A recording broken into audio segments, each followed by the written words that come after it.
Standing between you and your dream internship is hundreds or maybe even thousands of other applicants, including those little liars in your class that cheat on exams and cheat on assignments. Do you really want that one motherfucker who fucked you over and did jack shit throughout that one course group project to rip your career away? Fuck no, right? So I'm gonna tell you the way to win. The way that I got my very first internship without lying, without any network, and without any experience. So the first thing that I want you to understand is that for engineers like me and you who actually have integrity, our number one advantage is passion, right? And the reason that I know this is because I had one experience in my internship right now.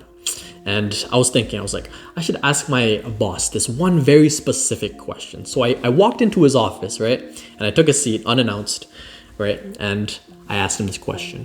What was the number one thing that made me stand out amongst all the hundreds of other candidates? And he paused for a second, he thought about it. And he said it very confidently, this thing that I will never forget.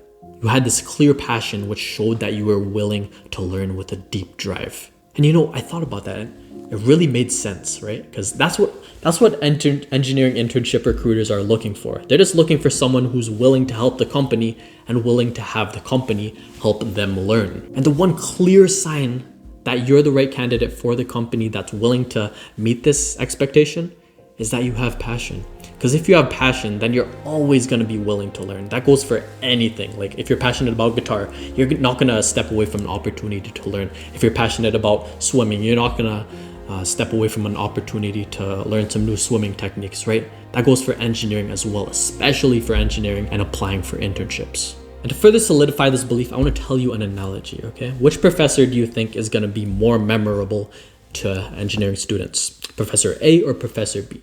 Professor A right here has no spice to his lectures. He literally speaks in a monotonous voice the whole time and reads the words off the lecture word for word. You know the professor that I'm talking about, that one boring professor that everyone around is sleeping to, even if there is people in the actual lecture. The first law of thermodynamics states that he is a fucking boring professor, right? And then there's Professor B. He actually has spice to his lectures. He has passion for teaching and for engineering.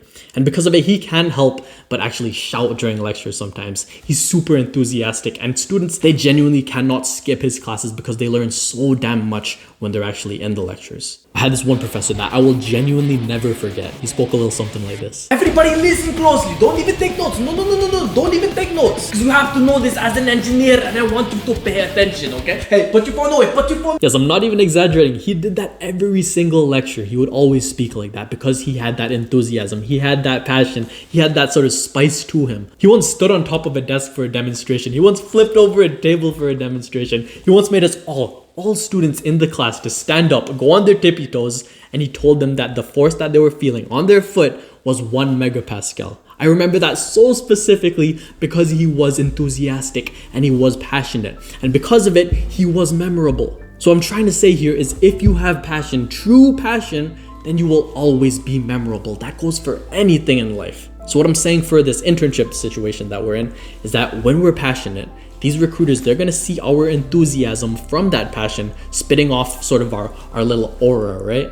And then those recruiters, they're not gonna forget us. And then we will be on one of those candidates that they're gonna choose for this internship position. Okay, so now that you understand the importance of passion, these are the action steps that you wanna take from now on. Step 1, you're going to define the role that you're actually applying to. So whether it's a hardware engineer position, whether it's a control systems engineer intern, whether it's a structural design intern. Let's say you're applying for a mechanical design internship. You're going to want to note down the skills that are common for these types of roles. So for mechanical design, you're going to want the skills of SolidWorks. You're going to want the skills of FEA. You're going to want to know machinery principles. And then after you define the role that you're applying to, you're going to want to get the tools necessary to practice those skills that are related to the role. And the way that you do this is you're going to go to your university website and you're going to see which types of softwares they provide for the sort of skills that are necessary for this role.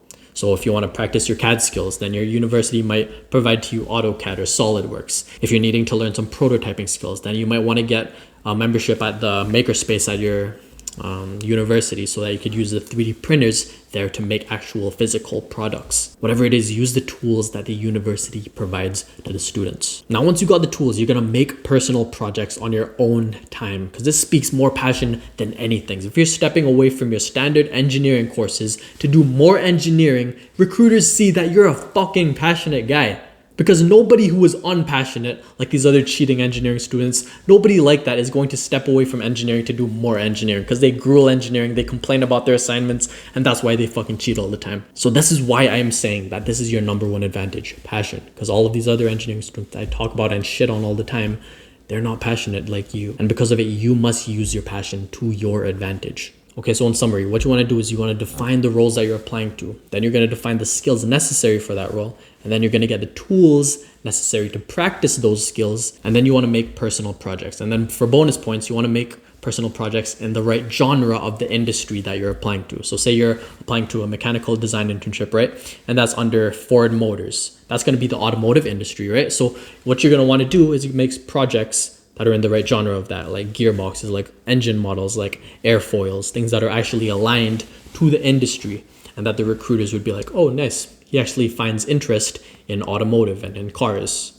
So what I want you to do right now is hold the volume button and hold the power button at the same time and take a screenshot of this because I do not want you to forget what I just told you. You have passion and this is the way to show it step by step. Now you might be thinking, oh, you're saying this is so important, but Aaron, do you even practice this yourself? Fuck yeah, I do. Why else would I buy this $700 3D printer? Yes, this is my baby. I made so many personal projects using this. I made gearbox-driven propeller launchers. I made gearbox models. I made engine models, so much more stuff. And because of it, I was able to show my passion and make personal projects. Nobody speaks more passion than me because I was during third year of engineering, while I had 6 courses to take care of, I was at home still making personal projects so that I could show my passion and actually express my passion. That's the level of uniqueness that you have to have in order to stand out to engineering recruiters. I followed the exact steps that I told you to take. I defined the roles that I were applying to, which were under mechanical design, which required prototyping, which required SolidWorks, and then I practiced those skills using the tools that the university gave me, which was SolidWorks, and I used my own 3D printer. But I'm not telling you to get your own and spend so much money, but you could use the ones at your university. And then once I had the tools necessary to practice the skills, I made my own personal projects like the ones that I mentioned, and they were in the right genre of the industry that I was applying for. If you believe in what I'm saying, I will put a link in the description which compressed all of my knowledge for finding engineering internships and succeeding in engineering school to skyrocket your career while you're still a student in the link in the description, okay? So click that and I will guide you along the way.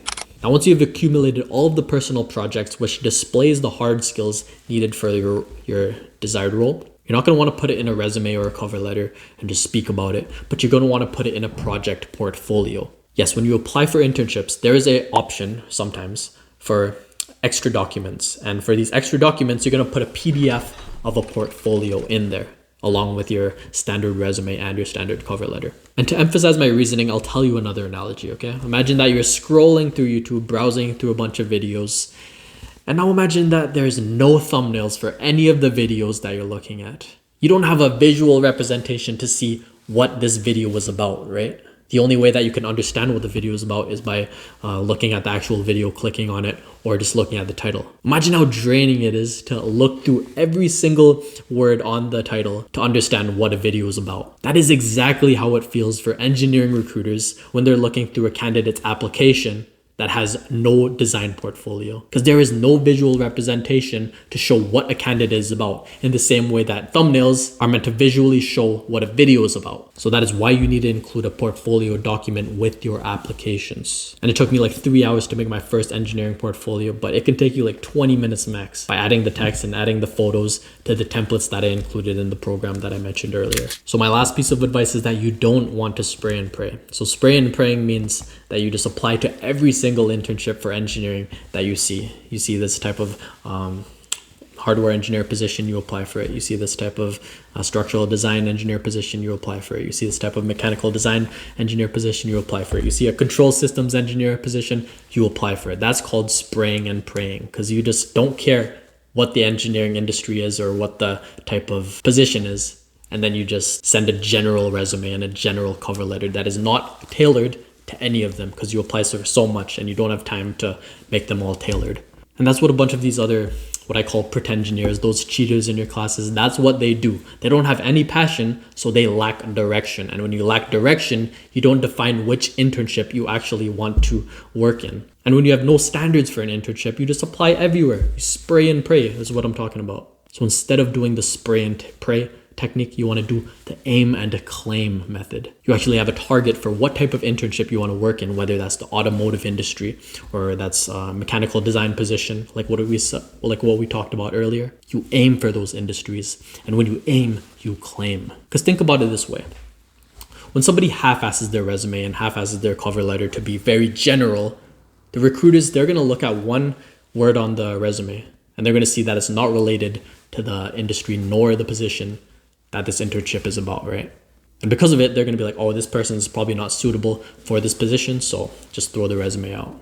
Even though it's their job, their honesty, they do that a lot because they have to go through hundreds or thousands of applications sometimes. But then there's the other candidate who tailors his resume perfectly and polishes it, making sure that every single word on that resume, on that cover letter, on that portfolio is in alignment to this industry that they're applying to and for this position that they're applying to. Because imagine being a recruiter for, say, an agricultural manufacturing industry, mechanical design intern. And then you see this one candidate, this one dumb motherfucker candidate who for some reason includes this Tesla coil project or this plasma globe project that has nothing to do with the industry nor the position even. Sure, that project might be impressive. You might have a lot of knowledge to make that project, but it's not in alignment with the industry. So therefore, it doesn't even fucking matter. Okay, so don't be that guy who sprays and prays and makes that general resume, cover letter, and portfolio. Make them all tailored to the position. The way that you spray and pray is to apply as many internships as possible. You think it's a lottery or something, and then you just pray that everything goes well. And then the aim and claim method states that you just apply it to very few internships. And therefore you can focus more of your time towards each one of those applications. So here's another little cheat sheet for you to take a picture of, because I know you engineering students love your notes. And if you made it this far into the video and you've agreed with what I've said about being a truthful engineer and being a truthful internship applicant, then I really do think you should join my community. Link down in the description. Can't wait to see you inside.